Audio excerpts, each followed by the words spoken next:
नमस्कार। आज की कक्षा में हम पढ़ेंगे संधि। संधि के अंदर हम पढ़ेंगे स्वर संधि के अंतर्गत गुण संधि। तो चलिए देखते हैं। पिछली कक्षा में हमने पढ़ी थी कि संधि इसे कहते हैं, ठीक है। तो हमने पढ़ा था कि दो वर्णों अथवा दो ध्वनियों के परस्पर मेल से, ठीक है, परस्पर मेल से क्या उत्पन्न होता है? विकार। और उसी का नाम क्या होता है? संधि। ठीक है, ये हमने पढ़ लिया था कि दो ध्वनियों अथवा दो वर्णों के परस्पर मेल से जो विकार उत्पन्न होता है उसी को हम क्या कहते हैं? संधि कहते हैं। फिर हमने आगे बात की थी संधि के भेदों के बारे में।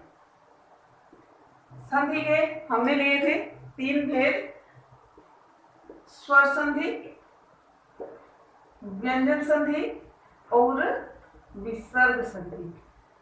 हमने स्वर संधि के बारे में पढ़ लिया था, व्यंजन संधि के बारे में पढ़ लिया था और विसर्ग संधि के बारे में पढ़ लिया था। मेन जानकारी, मुख्य जानकारी हमने ले ली थी कि स्वर संधि किसे कहते हैं। स्वर और स्वर में जब परस्पर मेल होने से जो विकार उत्पन्न होता है तब उसे स्वर संधि कहते हैं। व्यंजन संधि किसे कहते हैं कि जब स्वर अथवा व्यंजन, देखिए स्वर व्यंजन, फिर व्यंजन स्वर और व्यंजन, व्यंजन में जब परस्पर मेल होता है और उससे क्या होता है?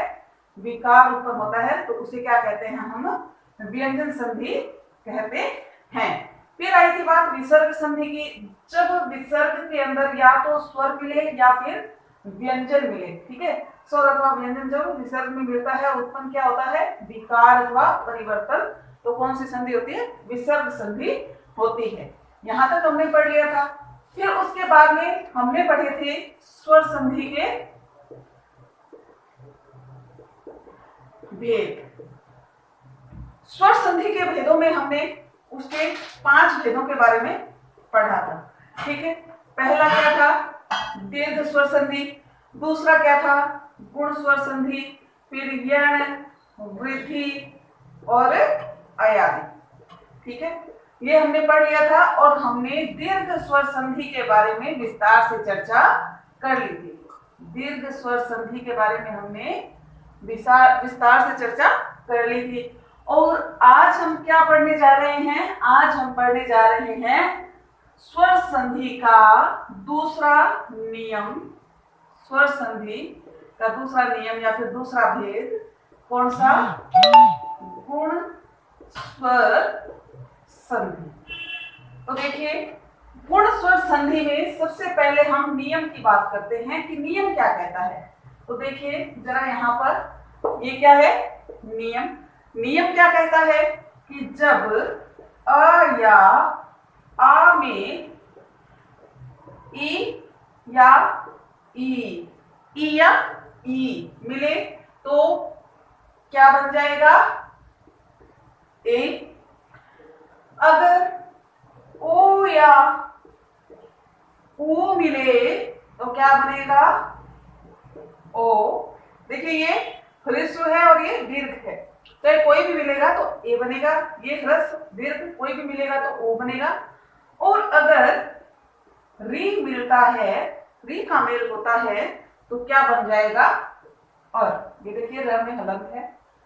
और देखिए नियम को ध्यान से समझिए कि गुण स्वर संधि का नियम ये कहता है कि यदि अ या आ के अंदर, ठीक है, ई या ई मिले, ई या ई मिले तो ए बनेगा, उ या ऊ मिले तो ओ बन जाएगा और री मिले तो अर बन जाएगा। ये हमें नियम याद रखना है। अब देखते हैं, इसको लागू करते हैं कुछ उदाहरणों के ऊपर कि कैसे परिवर्तन होता है, कैसे होता है ये विकार। तो चलिए देखते हैं। हमारा पहला उदाहरण लेते हैं हम। ये देखिए मैंने कुछ उदाहरण यहाँ पे लिख रखे हैं। पहला उदाहरण लेते हैं, महा धन ईश। तो देखिए यहाँ पे कौन सा स्वर है? आ, ठीक है। हमारे नियम की पहली शर्त लागू हो रही है। अ या आ में से एक आ गया आ। इसमें कौन सा स्वर मिलेगा? ये कौन सा स्वर है? ई। संधि में कितने खंड होते हैं? 2। प्रथम खंड, द्वितीय खंड, प्रथम खंड का अंतिम और द्वितीय खंड का प्रारंभिक जब मिलता है तभी विकार उत्पन्न होता है। तो देखिए आ में जब ई मिला तो क्या बनेगा, देखिए नियम क्या कहता है, अ या आ में जब ई या ई मिलता है तो क्या बनता है, ए। तो हमारे पास कौन सा विकार उत्पन्न हुआ, ए। मात्रा कैसी होती है इसकी, ये। अब देखिए हमने दो जो लिए थे उसमें से आ निकाल दिया, महा में से आ निकाल दिया, तो क्या बचा हमारे पास, हलंत युक्त ह बच गया यहाँ पे म, ठीक है। अब क्या करेंगे, यहाँ पे हमारे पास ई जो स्वर था हमने इसको निकाल दिया, अब यहाँ पे क्या बचा, श बच गया। जो हमारे पास बच गया, जिस देखो आ की मात्रा निकाल दी, ई निकाल दी, क्योंकि इससे तो हमने विकार उत्पन्न कर लिया, ठीक है। लेकिन जो बचा उसको हमने नीचे लिख दिया। अब हमारे पास बचा हुआ ये हिस्सा आ गया। अब हम क्या करेंगे, ये जो मात्रा, ये जो विकार हमारे पास आया, इसको क्या करेंगे, हम इस पे लगा देंगे, ठीक है। तो क्या बन गया, महेश। देखिए दोबारा से समझते हैं, पुनः समझते हैं इसको। महाधन ईश था हमारे पास में, महा में हा के अंदर देखिए ह में कौन सा स्वर है, आ, हा, है ना। इसको निकाल लिया, ई को निकाल लिया, दोनों को जोड़ दिया, परस्पर मेल हुआ, क्या बन गया, ए से मात्रा जो निकलेगी वो ये रही, ठीक है। जो यहाँ पे बचा हमारे पास, इसको यहाँ लिख लिया और इसको श को यहाँ लिख लिया। जो हमारे पास विकार आया उसको ह पे लगा दिया, ये बन गया महेश। ये हलंत हम हटा देते हैं, ये देखिए। तो महाधन ईश क्या बन गया, महेश। अब समझते हैं एक और उदाहरण से। दूसरा उदाहरण है महाधन उदय। ये देखिए महाधन उदय। अब देखिए ह में कौन सा स्वर है, आ स्वर हमने निकाल लिया। यहाँ पे कौन सा स्वर है, उ।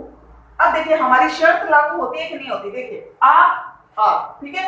आ के बाद में ऊ आएगा, ये भी शर्त लागू हो गई। क्या बनेगा, आ के बाद में ऊ आएगा तो ये देखिए ओ बनेगा। ओ की मात्रा कैसे होती है, ये देखिए ऐसे होती है। अब हमारे पास में जो विकार आया वो आ गया ओ, ठीक है। अब हमारे पास यहाँ पे जो बचा हम उसको लिखेंगे, इसको तो हम निकाल देते हैं क्योंकि इसको हमने मिलान कर लिया, परस्पर मेल कर दिया, और जो विकार आया उसको अलग से लिख दिया। अब देखिए जो बचा, ये हिस्सा बचा और ये हिस्सा बचा, इसको हम लिखते हैं, देखिए ये लिखा हलंत, क्योंकि स्वर तो निकल गया इसमें से, ठीक है। अब यहाँ पे क्या बचा, गए, ये देखिए लिख दिया हमने, गए। अब देखिए हमारे पास जो विकार आया वो ये आया ओ, इसको लगा देंगे यहाँ ह के ऊपर, ओ की मात्रा लग जाएगी, क्योंकि जो विकार आएगा वो यहीं पे परस्पर संधि हो रही है तो यहीं लगेगा। तो ये लो क्या बन गया, महोदय, ठीक है। महाधन उदय क्या बन गया, महोदय। अगला उदाहरण देखिए, सधन उदाहरण। सधन उदाहरण। अब देखिए इसमें कौन सा स्वर है, कौन सा स्वर है, अब देखिए ये कौन सा स्वर है, उ। हमारी शर्त, हमारा नियम लागू हो रहा है, अ के बाद में उ, क्या बनेगा, वो बनेगा। मात्रा कैसे आएगी, ये देखिए ऐसे आएगी। अब चलते हैं हम विकार को इस शब्द में लगाते हैं। यहाँ पे अ निकल गया, क्या बच गया, आधा से बच गया, क्योंकि अ तो हमने निकाल लिया, विकार उत्पन्न कर दिया उससे। तो अब इसको भी हमने काम में ले लिया। अब यहाँ पे पीछे क्या बचा, उदाहरण, ये लीजिए। तो देखिए जो बच गया हमारे पास उसको हमने यहाँ पे लिख दिया, सधन उदाहरण, ठीक है। ये आधा से। अब हमारे पास में जो विकार आया वो क्या है, ओ, उसको हमने लगा दिया यहाँ। तो ये देखिए क्या बन गया, सोधारण। अब हम समझते हैं एक अन्य उदाहरण के द्वारा। तीसरा उदाहरण देखिए हमारा, चौथा उदाहरण है, सॉरी, चरम धन उत्कर्ष, ठीक है। यहां पे देखिए पहला खंड, दूसरा खंड, प्रथम का अंतिम और दूसरे का प्रारंभिक, ठीक है। तो देखिए इसमें कौन सा स्वर है, अ का स्वर है, चरम म, है ना। और यहाँ पे कौन सा स्वर है, उ। और उ मिलकर के हमारे नियम के अनुसार, गुण संधि का जो नियम है उसके अनुसार क्या बनेगा, ओ बनेगा। मात्रा कैसी होगी, ये ऐसी होगी। अब देखिए जो बच गया उसको हम लिख देते हैं, यहाँ पे ये बच गया और यहाँ पे ये बच गया, लिखें चरम, और यहाँ पे क्या बच गया, उत्कर्ष, ये हमारा बचा हुआ, ठीक है, बचा हुआ इसका हमने नीचे लिख दिया। अब हमारे पास में जो विकार आया था तो संधि यहाँ पे हो रही है, तो ये लो क्या बन गया, चरमोत्कर्ष। क्या बन गया, चरमोत्कर्ष। अब एक और उदाहरण से समझते हैं, ये बहुत अच्छा उदाहरण है गुण संधि का, महाधन ऋषि। अब देखिए यहाँ पे कौन सा स्वर है, आ का स्वर है, निकाल लिया हमने बात। यहाँ पे कौन सा स्वर है, री का स्वर है। आ और री मिलेंगे तो नियम के अनुसार क्या बनेगा, अ। क्या बनेगा, अ, ठीक है, ये अद आ गए, ठीक है। अब देखिए जो बच गया उसको हम नीचे लिख देते हैं, ये देखिए ये मह, क्योंकि यहाँ पे हमारे पास क्या है, आ स्वर जो हमने निकाल लिया तो हलंत युक्त ह आएगा, और यहाँ पे क्या बचा, ऋषि। अब देखिए हमें अ को यहाँ पे फिट करना है, कैसे करेंगे, देखिए ये हलंत युक्त है, इसके अंदर अ मिला देंगे। देखिए ह में जब अ मिलता है तो क्या बन जाएगा, पूरा ह बन जाएगा। अब इस हलंत युक्त में ये अ मिलाया तो ये पूरा ह बन गया। अब जो आधा र होता है वो कभी भी पैर में नहीं होता, ये आप सबको पता है, क्योंकि देखिए पैर में जो होता है वो तो पूरा होता है, प्र का मतलब क्या होता है, ये होता है प्र का मतलब, ठीक है। पैर में आते तो वो पूरा हो जाएगा, लेकिन हमें आधा र फिट करना है, कैसे करेंगे, ऐसे करेंगे, म, क्योंकि आ गया, र शी, क्या बन गया, महर्षि। मैं आशा करती हूं आपको समझ में आ रहा होगा। और देखिए एक और उदाहरण से समझते हैं, राजा धन ऋषि। अब देखिए यहाँ पे कौन सा स्वर है, ज में कौन सा स्वर है, आ का स्वर है, जा, आ का स्वर हमने निकाल दिया। यहाँ पे क्या है, री है, ठीक है। अब हम क्या करेंगे, बचा हुआ पार्ट यहां लिख दो, यहां पे क्या बचा, ये बचा। अब देखिए जो विकार यहाँ पे उत्पन्न हुआ वो क्या हुआ, अ। अब देखिए इसको हमें यहाँ पे फिट करना है, अ को इसके साथ फिट किया, पूरा जय बन गया। र को कैसे फिट करेंगे, यहाँ होगा, नहीं होगा, अगर यहाँ करना होगा तो ऐसे लिखेंगे राजर्षि, लेकिन थोड़ा अच्छा नहीं लगता, हम क्या करेंगे, इसको ऊपर चढ़ा देंगे, क्या बन गया, राजर्षि। इसको खोल के लिखते हैं तो ऐसे भी लिख सकते हैं, राज र हलंत युक्त और शी, राजर्षि, ठीक है। लेकिन पैर में नहीं लगाना, क्योंकि पैर में लगाने से तो वो पूरा हो जाएगा। अब देखिए आगे है देव ऋषि, देव धन ऋषि, तो वही बात क्या बन जाएगा, देव ऋषि, ठीक है।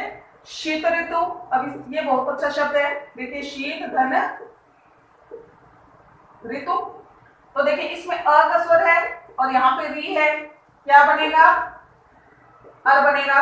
तो यहाँ पे देखिए क्या बच गया, शी, तो आधा बच गया और टू बच गया, जो बचा हुआ हिस्सा हमने लिख दिया, क्योंकि अ इसमें से निकाल लिया, री जो बच गया हमने लिख दिया। अब देखिए अ को फिट करना है, अ को तो यहाँ पे फिट कर दिया और र को कहाँ कर देंगे, यहाँ कर देंगे, क्या बन गया, शीतर तु, क्या बन गया, शीतर तु, ठीक है।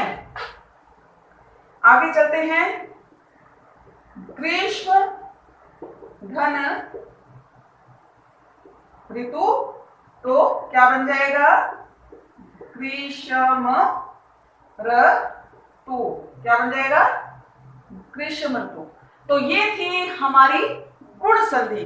गुण संधि का नियम एक बार दोबारा से समझ लो कि अ या आ के बाद में ई या ई हो तो ए बनता है, उ या ऊ हो तो ओ बनता है, और री हो तो अर बनता है। और हमने इन उदाहरणों के द्वारा इसको समझ लिया, स्पष्ट कर लिया, और जो उदाहरण मैंने आपको समझाए हैं उनकी संधि की है, आपको प्रैक्टिस करनी है, अभ्यास करना है, इन संधि किए हुए शब्दों को तोड़ना है, तोड़ने का अभ्यास करना है, विच्छेद करना है, जिससे कि आपको ये अच्छी तरह से समझ में आ जाएगी।